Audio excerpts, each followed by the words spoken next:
I'm the parent involvement specialist from the Guidance Center Head Start. And tonight we have you guys all together here to talk about getting your child ready to transition from our Head Start program into kindergarten. We have several of the members of the teaching team from the River Rouge and Visker Elementary School that we would like to turn it over to tonight to go ahead and share this information on kindergarten readiness. So, Anne, if you'd like to, Miss Ferguson, if you'd like to go ahead and start the presentation, we'd love to hear what you have to say.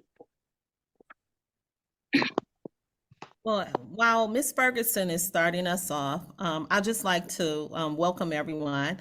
My name is Nicole German, the proud principal of Ann Visker Preparatory Academy in the River Rouge School District. It is a pleasure to be with you. We also like to thank the Guidance Center for allowing us to share out with you. As parents, many of us tend to focus on the basics of letters and number recognitions, but keep in mind, kindergarten readiness encompasses more than just a few isolated skills. We really need to look at the whole child and all the skills and strengths each child has developed. That's really what makes them unique. So tonight we have our outstanding kindergarten team, as Ms. Shields has shared, here to share some kindergarten readiness skills and strategies that will help you to prepare your future kinders for success. So Ms. Ferguson, can you go ahead and get us started? Sure thing. I'll start sharing the screen. And here we go. Can everyone see that okay? So Mrs. German already did our welcome. So welcome to this kindergarten presentation. As was stated, we are Ann Visker Elementary School. But I want to go ahead and introduce our team. As you see, I'm speaking. This is Mrs. Ferguson. Then we have Mrs. Flynn. We have Mrs. Pitts.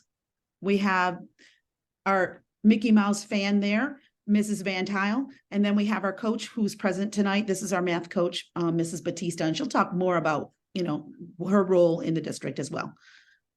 So takeaways, what we really want you to understand tonight is you're not in this alone, and the teacher is not in this alone. We are a partnership. We really believe wholeheartedly in the collaboration between teacher, parents, and even the students. So we value open communication between the teachers and the parents, and we want you to feel comfortable contacting us and communicating to us the needs of your child. That we really do believe in that saying, it takes a village to raise a child. We have so many services available. We are a community school. The United Way works with us in addition to other community partners, and we help on so many different levels. Not just education. We do provide wraparound services.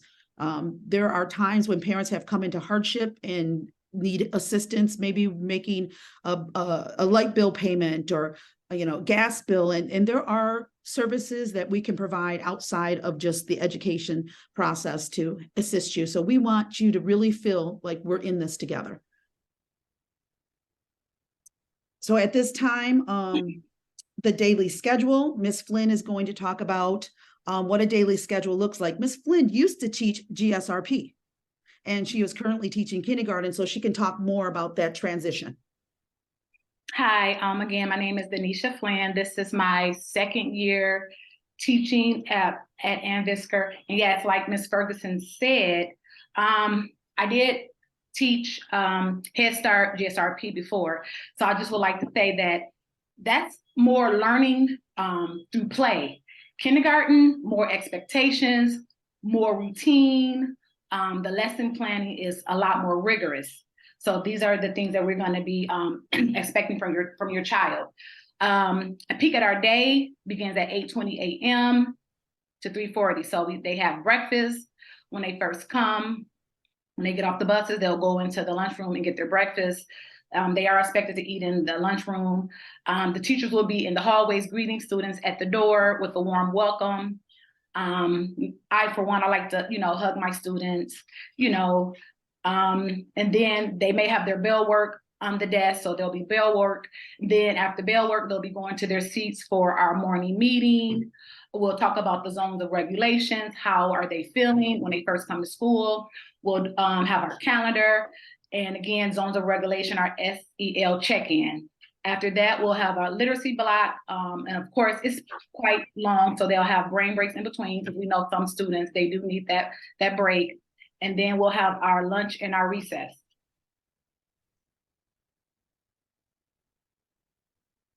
And then an afternoon schedule, we have specials. We'll talk a little bit more what those specials will be at the end. They'll have a snack time that's provided. They can bring their own snack if they want to from home, as long as it's a healthy snack. Then we'll have our math block, science and social studies, and then they'll be dismissed. And on Wednesdays, they are released at 2 o'clock, so it's early dismissal every Wednesday, so that teachers can have a staff meeting.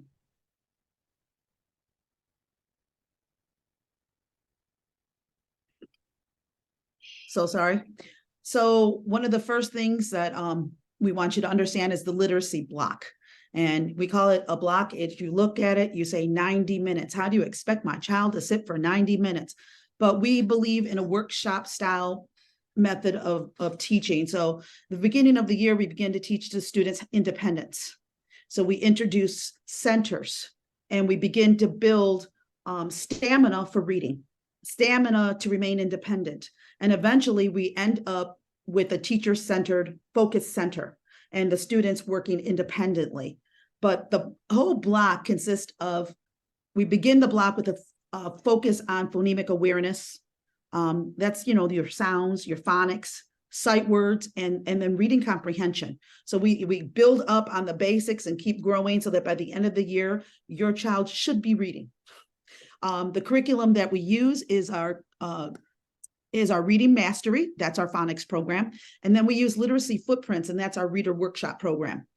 We use small, flexible groups, and those groups we develop based on your child's strengths and their weaknesses, and they will be moving in and out of groups. Teachers will work together to form lessons and to help the children grow academically. Literacy centers will be promoting independence. And then Ms. Pitts is going to go ahead and talk about some readiness skills that they will need to develop if you could work on them before they hit the kindergarten classroom. Hi, my name is Ms. Pitts. Thank you, Ms. Ferguson. My name is Ms. Pitts. I'm one of the kindergarten teachers at Ann Visker. And some of the things that you can work with your child at home on would be holding a pencil correctly. So we're going to practice some of these skills on this slide. Learning how to hold the pencil correctly was a big challenge at the beginning of the school year, because a lot of children were not used to writing with pencils. So that can be something you can practice with them at home. Also, cutting with scissors. We have a helpful website here. It has printables that help you work on their cutting skills, different zigzag lines, straight lines. So that's something that you can print off. Also, writing first and last name is big. A lot of children came in and did not know how to recognize their name. So if you can work with them on the letters in their name, maybe sounding out the letters that are in their name, helping them write first and last. There's also a website here where I actually use this website for the name tracing. It's a generator, so you can put their first and last name in, and then you can print out those sheets and they'll be able to trace their names. And that's been pretty successful this year for my class. You can also save ink and just use a highlighter, a big highlighter, write their name, and then they can just trace that if you don't want to print it out. All right. And I know we're going to share this PowerPoint with you parents. So if you click on these icons will lead you to other websites where, there's cutting videos linked into this image right here. Whoops. And there you go. See, I'm off to a video. Sorry. So there's LinkedIn images, LinkedIn websites, and useful things that you can find within this slide here for your future use. More resources. Go ahead, Ms. Pitts. Okay, so to establish a firm reading foundation, you want to practice upper and lowercase letter recognition. They can also try to print upper and lower case letters. There's YouTube videos that'll show you how to do that. A lot of kids work on Starfall. That also helps them practice. We usually do that a couple days a week on the Starfall. And then sounds, there's another link here for YouTube. We have Jack Hartman videos that we use, Gracie's Corner videos that we use. The children really respond very well to those videos. So these are all things that you can work on throughout the summer to help get them ready. Also, the sight word flashcards. You can even, you can get on you can click on these YouTube videos, or you can also go to the teacher store, any dollar store. They have flashcards, sight word flashcards that you could buy if you like for $1, $1.25. And then you can just flash those cards and the kids can pick up the sight words. And finally, there's a read together. You can read together every night. There's online stories that you can click on these links and use them it has you go through the actual story. It reads the story out loud to your child. So that's very helpful as well. There's another website here, free children's stories, that you could also use as well. All right. How many of you are familiar with Starfall? You know, it's very much like leapfrog reading. There is a free version of it here. If you're not familiar with it, they can click in here and go on. The kids really love this. I know most of my children always talk Minecraft and all these other games, but you know, when you put them on, they seem pretty engaged. They've got the letter names, letter sounds, very interactive videos. Wonderful website that my children can spend hours on. So really recommend visiting those educational sites versus playing some other video games. Right. And now we're going to move on to math, and Mrs. Batista, our math coach, is going to go ahead and share her expertise.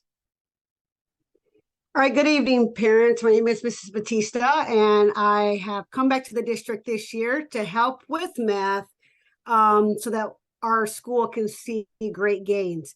I used to teach basically every grade. I started with the kindergarten, and I actually looped to every grade level to learn the different standards and the content to see what the kids should be able to know by the time they get to the next grade level. I have spent a lot of time working with the kindergarten team this year, and we are very happy with the gains the kids have made. With our math instruction for the Common Core State Standards, our math curriculum is everyday mathematics, but teachers, they have the autonomy to use other resources. And we have implemented this year common assessments, which are standard based. So, for example, by the end of kindergarten, your child should be able to add and subtract within 5. They should be able to count from 1 to 100. They should be able to recognize numbers 1 through 20, and then it's a progression. So we also have our instructional framework includes number talks, math tasks, and math centers. And with this new way we are now teaching math, it's having your child develop a deeper understanding and not just memorizing in the way that you were taught when you were in school. So some of the things the teachers will send home for your child, you may say, well, that's not how I learned, or that's not how I did it. Things have changed with the new Common Core State Standards, and there may be some things that are sent home to you where you may have to ask for help on how do we teach our students or your child, and how do we get to them to where they need to be. But we want the students to engage in mental computation, and they share their understanding around mathematical strategies. So with number talks, the student, for example, the teacher may flash a 5 frame and ask this child, what did you see? Or how did you see that number? And the student should be able to speak on what they saw and be able to think fast. So as they are, they move into the math task, the students are going out to explore, and they're able to record their thinking and And when they come back with different strategies and how they came up with their answer from problem solving, the teacher is posing questions, digging deeper. How did you come up with your answer? So a lot of times I joke with the students as I see them in the hallway, and for just something as simple as up 1. So the students, I will say, what's 7 plus 1? And yes, the students know it's 8, but they must be answering, well, why? How did you come up with 8? And not just, well, because I know 7 plus 1 is 8. Well, I started with 7 and I went up 1 more. And that's how I came up with 8. So they have to be able to speak to how they come up and with their answer using different strategies. And the whole purpose of this is we want to engage all students with math. And I can really endorse what Ms. Ferguson said. We need your support, because a partnership, being able to have you work with your parents on some of those basic things, that just recognizing, and you want to chunk what they're being able to learn. So for example, if the standard is, I can recognize numbers 1 through 20. You don't want to start with numbers 1 through 20. You maybe want to start with 0 through 5. And that is how the teachers are teaching. And then they build upon that. So with the common assessments, we come into the classrooms and we test the students. Actually, we did it 1 by 1 this year to see exactly what the student knows. And then on the next common assessment, which would be a couple months later, we add on and build on to those skills and standards. So the main thing with this math nowadays, we want the students to be critical thinkers, where they're able to explain the why. They're focusing on the math task and also practicing fluency. We incorporated fluency math challenges this year, where the students we started with the 0 plus 8, 0 plus 5, 0 plus 2. And then we were able to challenge the students by adding on 1, 5 plus 1, 6 plus 1, 7 plus 1. And some of our kindergarten babies have made it to the 2s, but even the fluency where, yes, they're learning.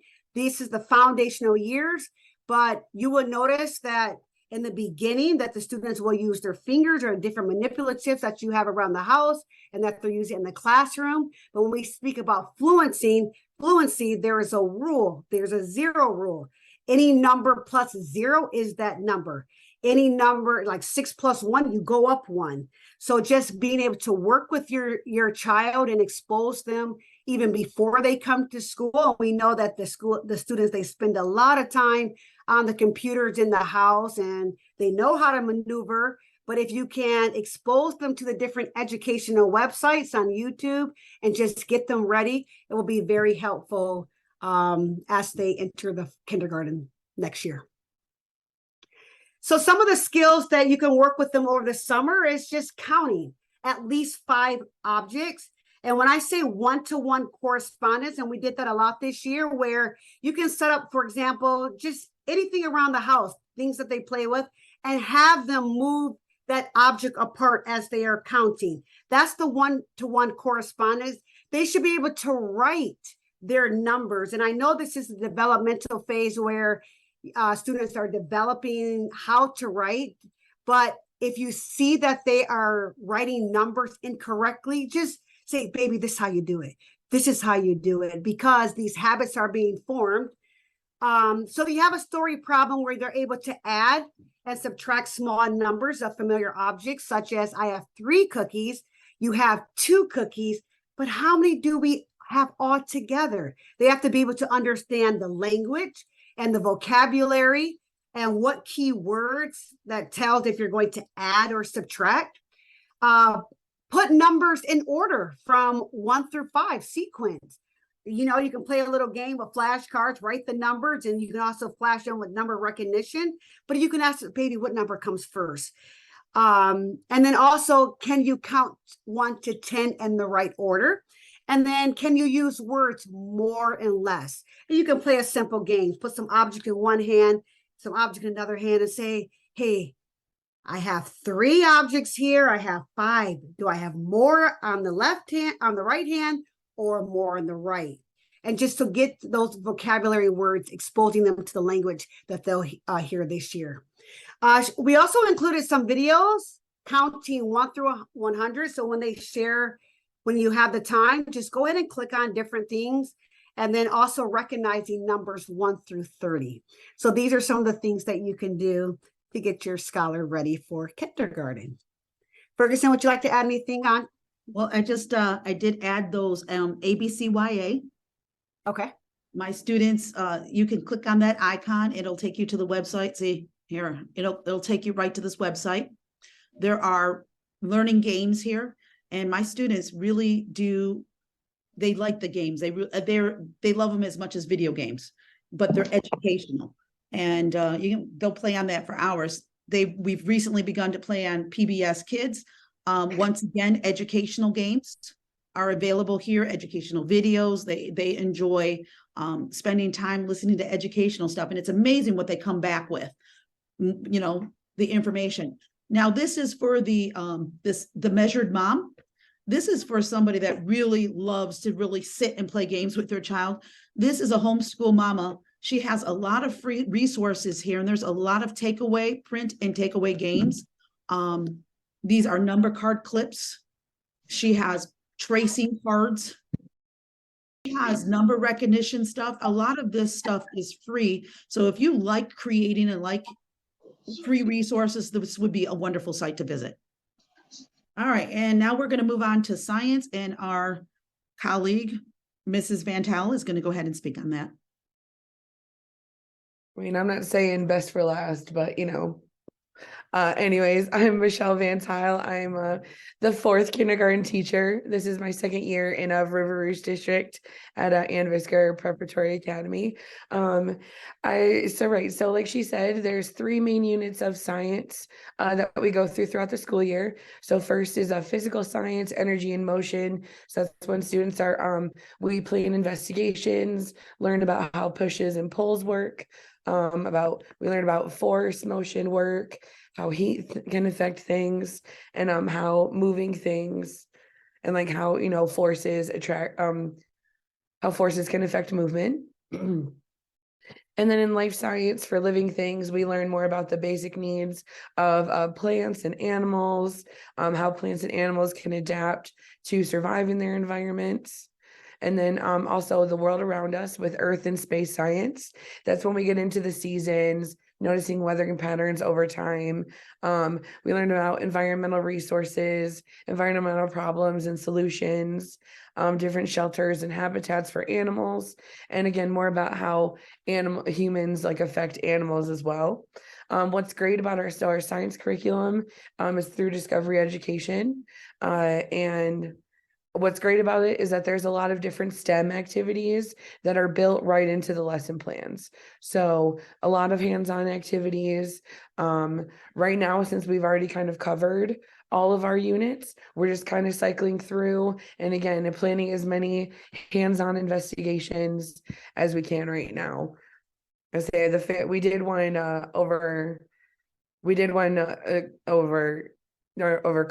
just before Christmas break, where we were testing out to see if cranberries could float. And I've never seen a child get so excited about dropping a cranberry into a cup of water just to see if it would float or not.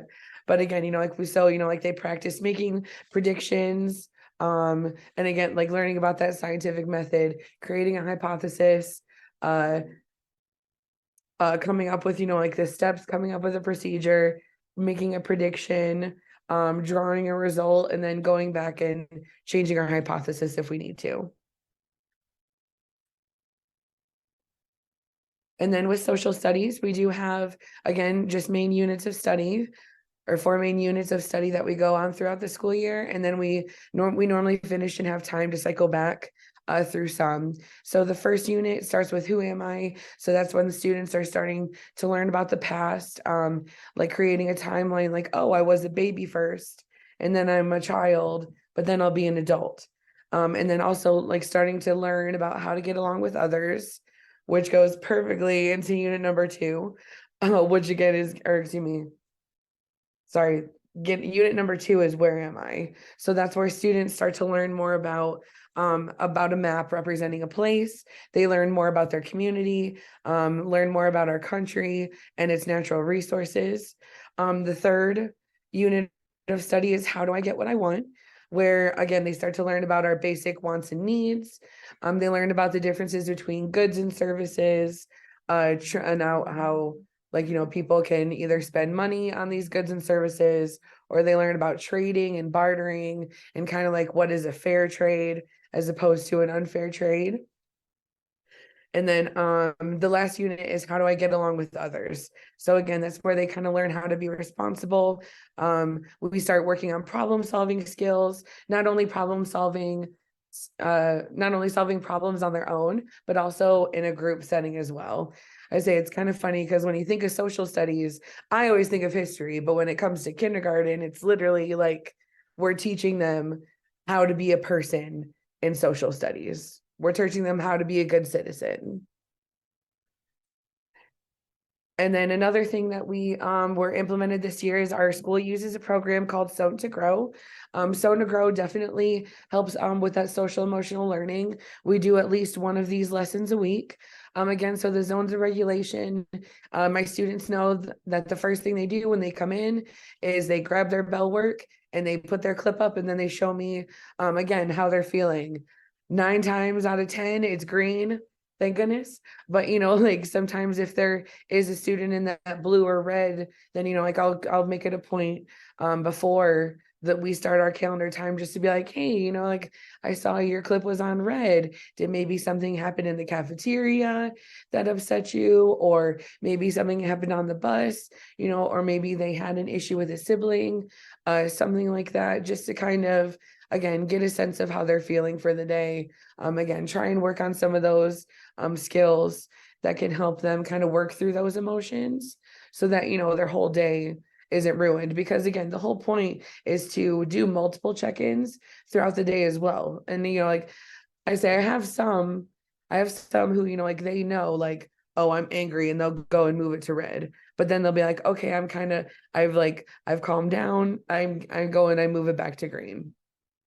But like I said, the Sewn to Go program, it's amazing. There's a bunch of different modules. It starts off with the sense of belonging, where again, we start to identify their values, starting to build their confidence. Then it leads more into self-awareness, where they start examining their interests, their talents, things that they like, things that they don't like, and again, starting to identify some of those feelings. And then it works into self-management, where again, like, learning how to make a good choice, learning how to be a good helper, whether at school or at home, whether like how to be a good leader, again, at school or at home. It works and then it moves into social awareness, where again, not only recognizing those feelings in themselves, but recognizing those feelings in others, learning how to be empathetic towards others, learning about how their actions can affect other people. Then that leads into responsible decision making, where again, working on more of those problem solving skills, making informed decisions, and like staying safe.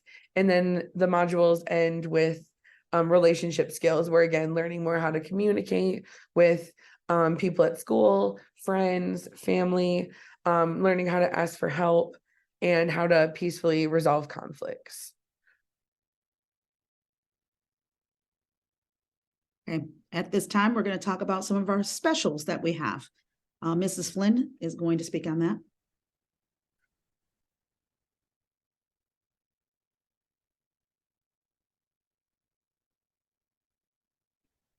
My apologies. Okay, we're playing with the mute, unmute. Okay, again, so after lunch, we finish our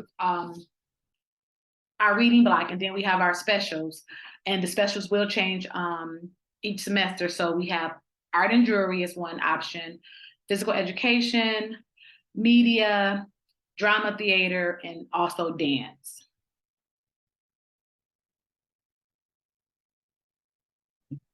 That was fast, but hey, dance. I mean, these kids put on a big dance routine and theater productions, and I'm like, these kindergartners are elementary kids are becoming professionals.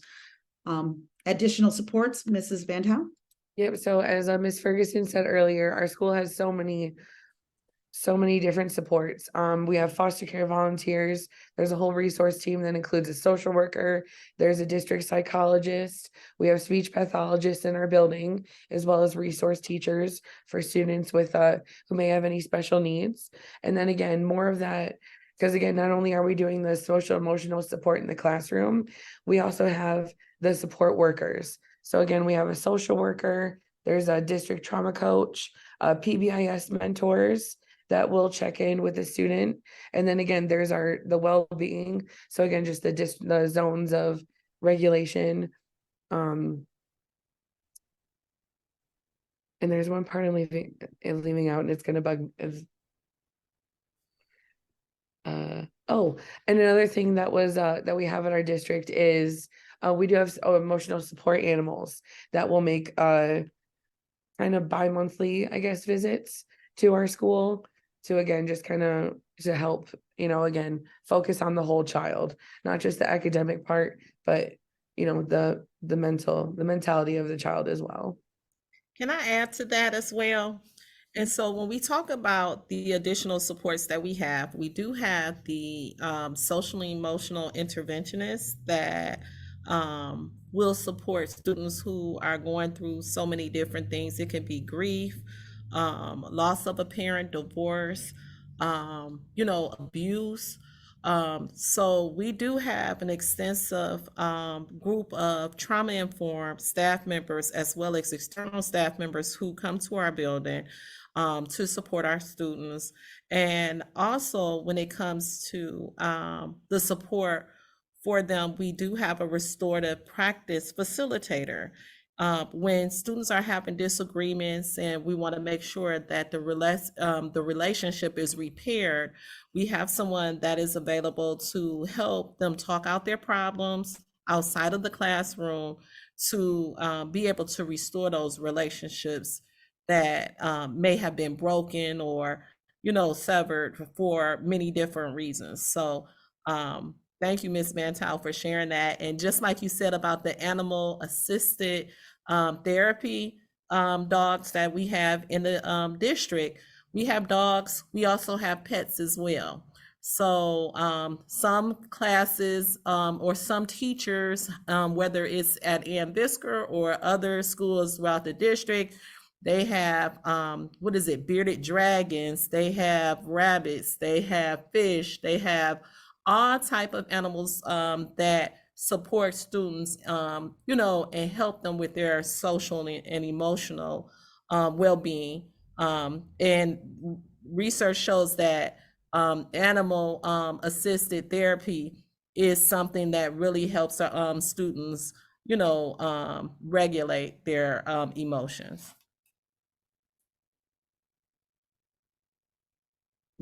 I believe, isn't there like a horse riding program as well? Or is that more for upper L?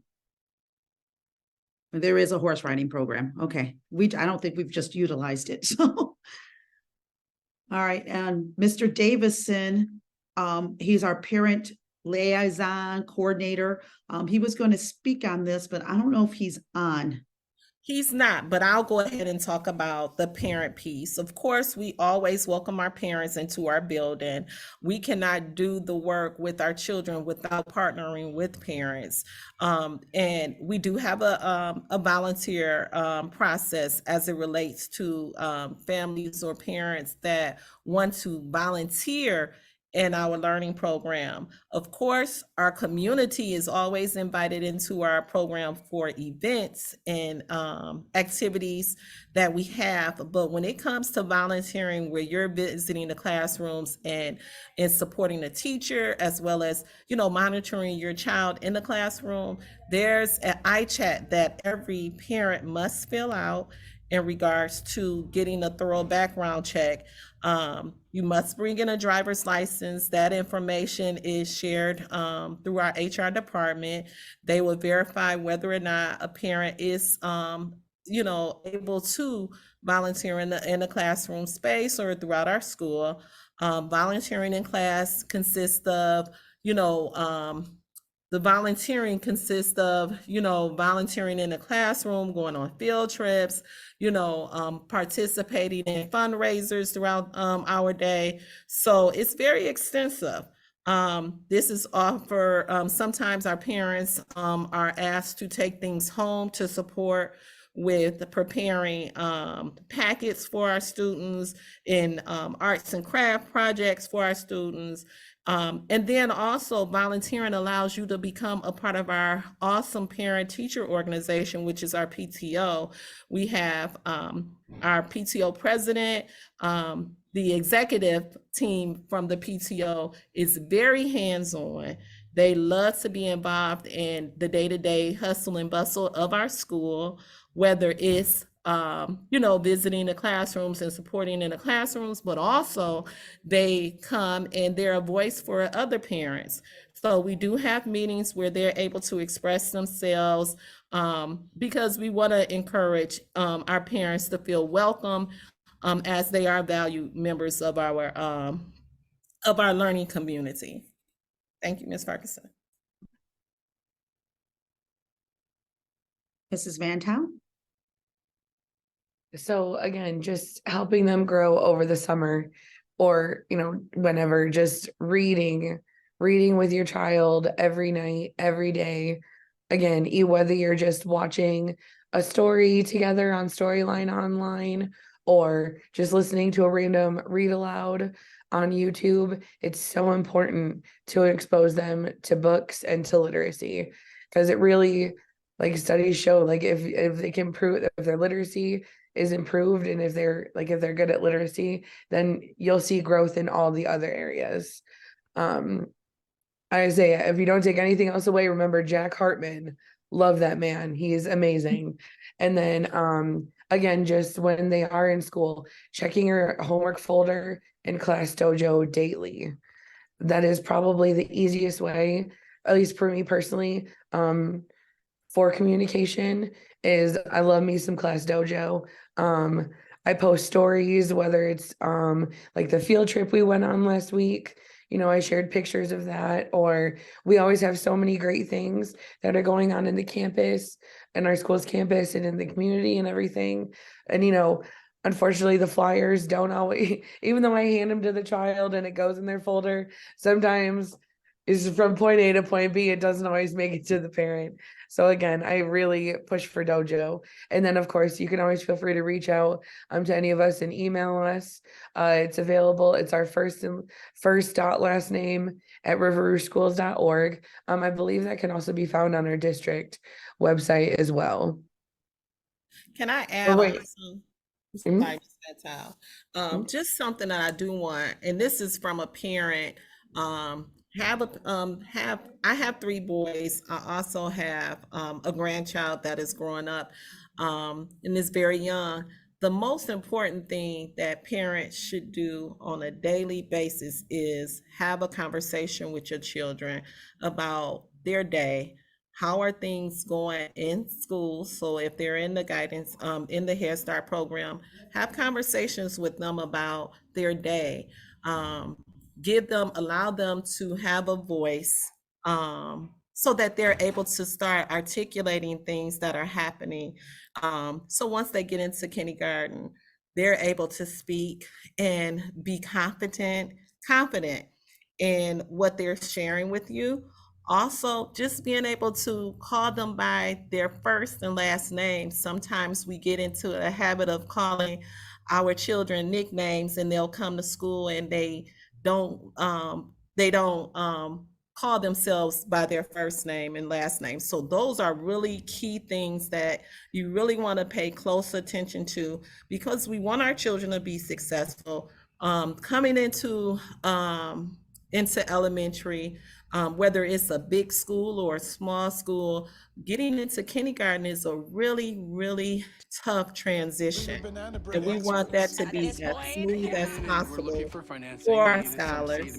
We want to make sure that they understand that they're learning and they're growing, and having those conversations with them allow them to share how they're feeling and how they're doing on a day-to-day basis. and how they're transitioning into the learning program. All right. And that kind of, I wanted to highlight the Class Dojo. It is an app that you can download on your phone. It is free. They do try to sell you a package, but you do not have to buy the package. That's just in case your child wants to go on and change their avatar into different looks. So it is a free program. Just stick with the free program. And you will see, we use it to track behavior.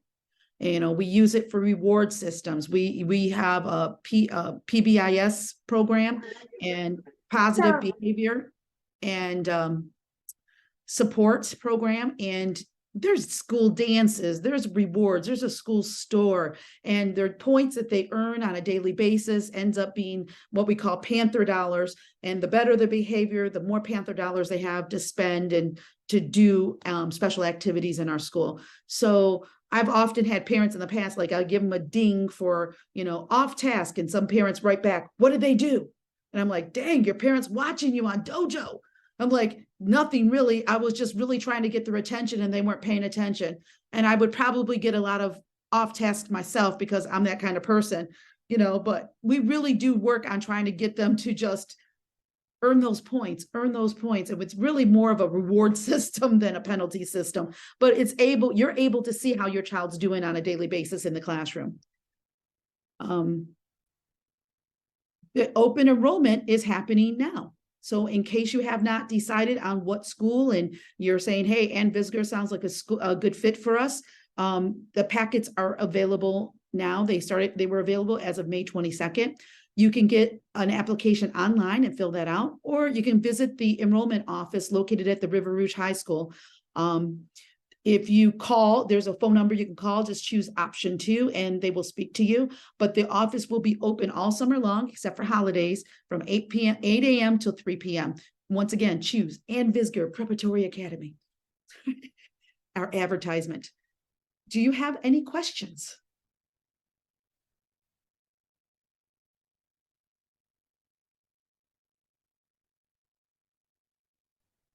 And you guys can feel free to put your questions in the chat too, if you don't want to unmute yourself. I'm going to go ahead and stop screen sharing.